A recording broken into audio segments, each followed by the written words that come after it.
Hello everyone and welcome back to Dragalia Foundry, a fan channel where everything Dragalia Lost can be found.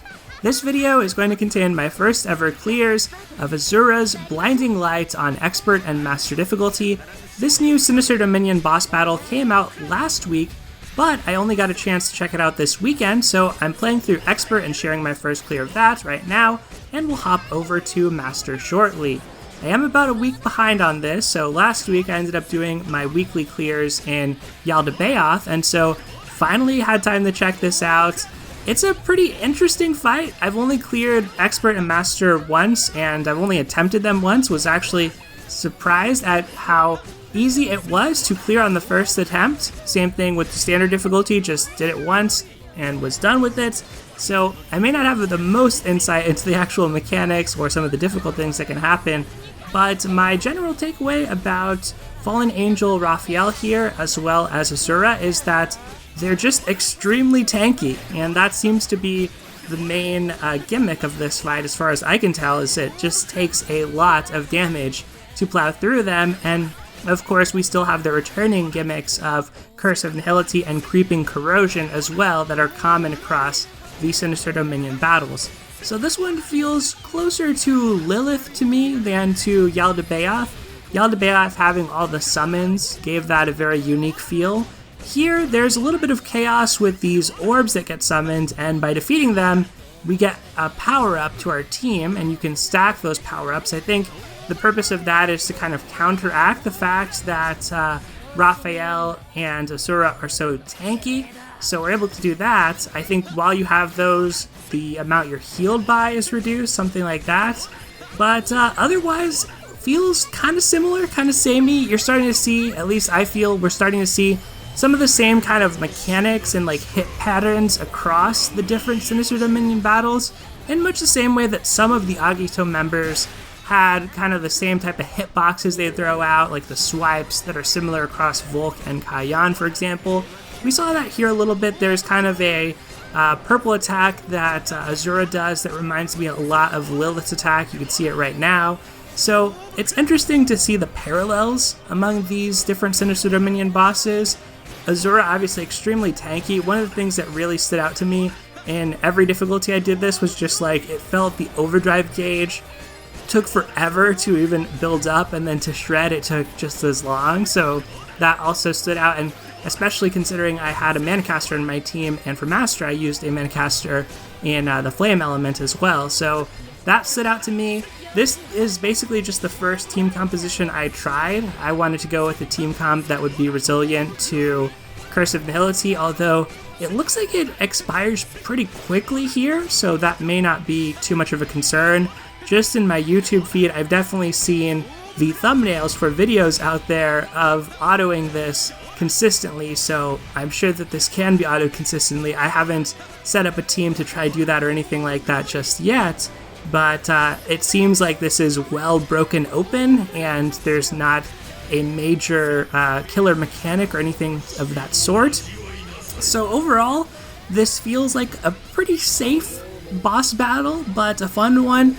If I had to give a little bit of constructive criticism, I think I'm getting a little tired of battling on the same map with this color scheme that we got back with Lilith. One of the cool things about the Agito battles is, even though the arenas have a similar checkered pattern, it just feels a little bit different. There's a little bit of a different mood and color pattern to all the bosses, which I think is kind of a nice little touch.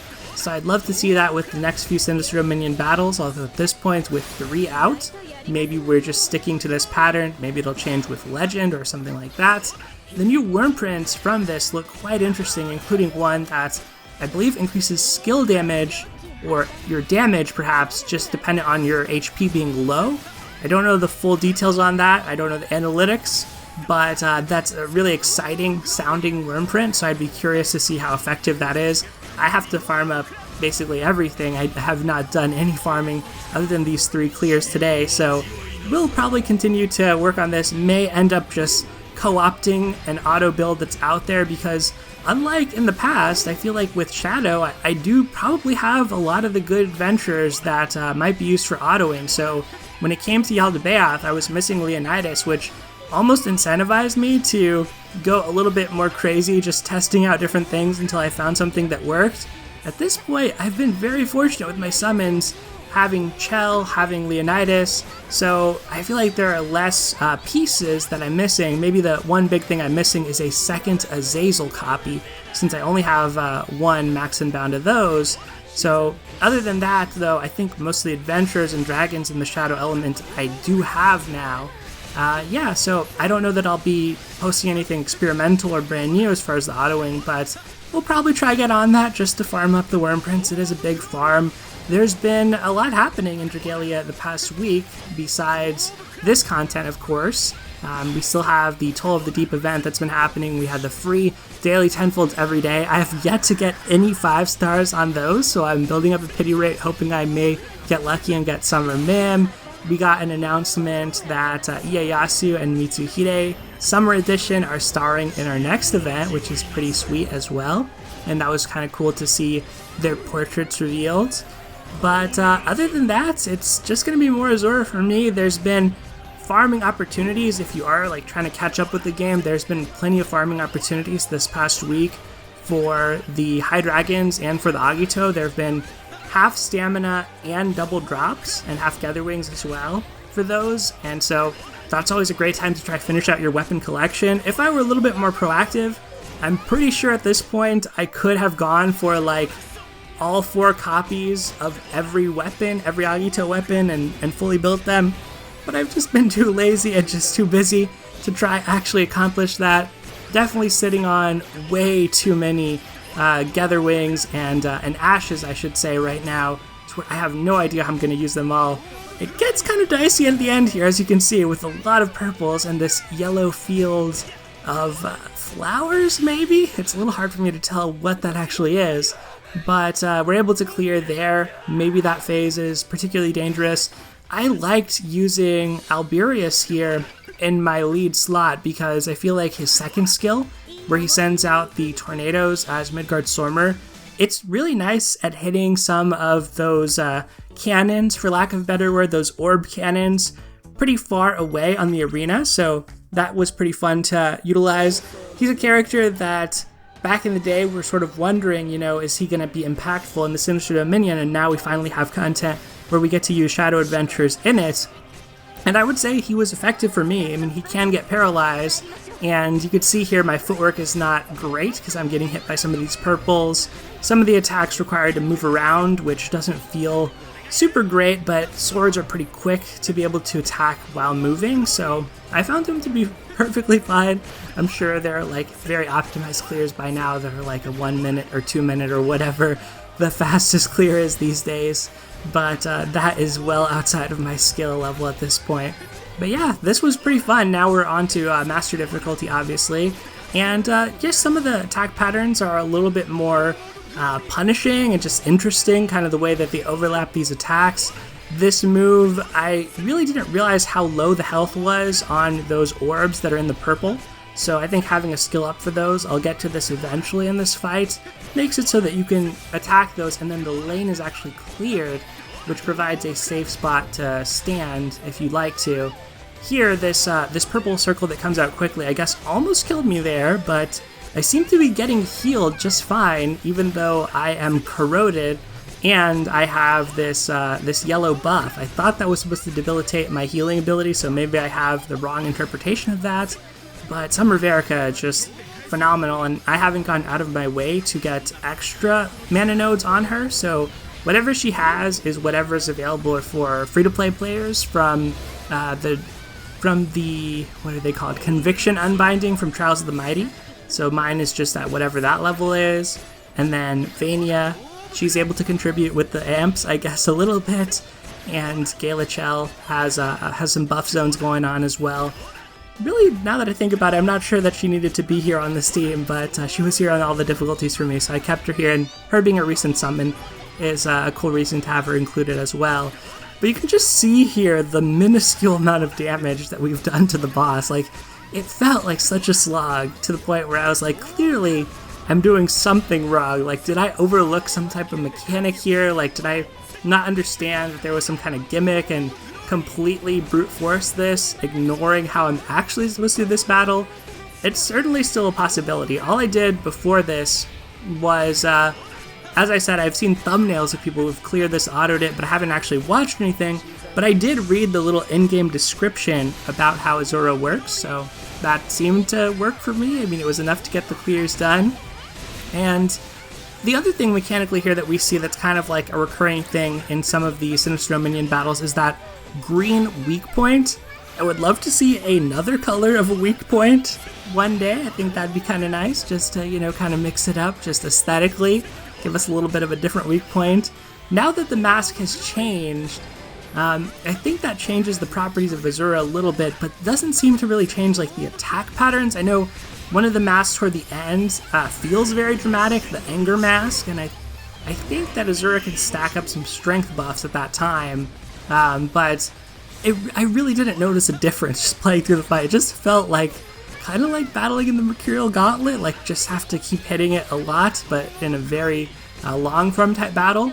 I am very curious, for those of you out there who play co-op, what your experience has been like with this in co-op play, because I've yet to try that out, but with it being as long as it is in solo, I wonder if the co-op HP is that much higher to where it's equally a test of your will and a test of your patience, or if doing it in co-op actually is, you know, a lot faster because you're able to be more efficient working together with your teammates. That's something I'm kind of curious about. When auto is available in a fight like this, I think that given how much it has to be farmed, you are going to see people opting for auto, and that is a recurring thing with Dragalia as of late, where there is great co-op content, but everything can be done in auto, and sometimes it can be hard to fill the co-op rooms. There we get a demolish on the wings of the boss, and we finally hit overdrive about almost like halfway through, not quite, maybe 40% through of the boss's HP, so we're finally whittling down the boss, and I decided to try hold my High Chthonius because I thought, I don't really know what Phase 2 is going to look like. Maybe I'd rather have a shapeshift in Phase 2, just to be safe. Another thing, I guess I already said this, but like the creeping corrosion doesn't seem to be hurting me a lot, but since I am paralyzed and then there's all these purples, I did feel like I was at risk of dying there, so I decided to go ahead and use the dragon. We get the transformation. Visually, I would say Asura almost looks the same to me. Like, it's a little bit hard for me to tell what is actually different. I kind of wonder if maybe Asura is modeled after some of the Sentinel bosses that we face in the game that have an extremely high defense stat and are hard to break, hard to get into overdrive, because just defense-wise, it almost feels like that with this battle. This was very sloppy Mars play on my part, was targeting the wrong things, was really trying to get off 2 skill uses, but yeah, I just kind of messed that up. I am getting to use Gale Leonidas here though, which is very fun. I still don't really know the best way to play him. In Yaldabaoth, I tend to use all my skills because I like to be able to hit random enemies, so I'm still doing that here, but I think it might be better to just hold some of his skills and just use his Force Strike. We do see, or I see at this point, kind of a buff icon on the enemy, but I assume that is from Summer Alex and not a buff that Asura applies to itself. That buff, or this is the first time I'm using Summer Alex, so I know that she has kind of like a special buff that can't be dispelled by other things, but is dispelled by her own actions. And my thought with this team when I put it together was, it'd be cool to try kind of maximize on Scorch Rend, so that was my goal here. I guess it worked out in the end, but it did take a while. Some purples there, just kind of getting bullied, but Lowen is able to heal us and keep us totally fine. Now we have Face of Anger. It feels like we're getting close to a break, but it still lasts quite a while longer. But I think this is the one where Asura starts getting strength buffs. Yeah, I saw the buff and wanted to go for the dispel, but then got hit by the purple. But it's interesting. It feels like these purple drops kind of remind me of the candy drops in Lilith, but they happen fast enough, as you can see here, that as a rapid fire mana caster, I don't really feel fully safe just continuing to fire and moving out of the way. Maybe if you time it well you can do that, but I didn't feel confident in it, so I just like went out of my firing animation and started to dash and run around. Here I think we're almost about to get the break, and once we do, Asura doesn't last too much longer. We're able to interrupt the Forbidden Circle, which is good. Things do seem to get chaotic when that move happens. And there's another buff on Asura, still using skills on cooldown here. And now I think Alex did her thing. But yeah, after this, Asura should be no more relatively shortly. I'm still going to need to do the co-op master, co-op expert, co-op standard. And I have still yet to do Legend, Ayaha, and Datoha in co-op. I've been waiting until Sunday these days to just get my weekly done in the Legend Agito in solo play of that fight, and at some point have to make time to get the legend down of that, but it seems like Tartarus might not be until August, so I feel like I still have a little bit of a window and just kind of a time to chill on that. Hoping in the next couple days here I'll be able to report on my summoning, maybe having gotten a Summer Mim, if not maybe going for the Summer Mitsuhide or Summer Ieyasu, depending on how things go here. Only have about 10k Wormite, actually even less at this point, so we'll see whether or not that works out. But anyway, y'all, that is pretty much going to do it for this video. I was able to clear Master, Expert, as you saw. These are my takeaways, my impressions on the battle. Let me know how it's been for you. You probably have a lot more experience under your belt than me at this point. But that is going to do it for today, everyone. So thank you as always for watching. Take care, and I'll see you next time.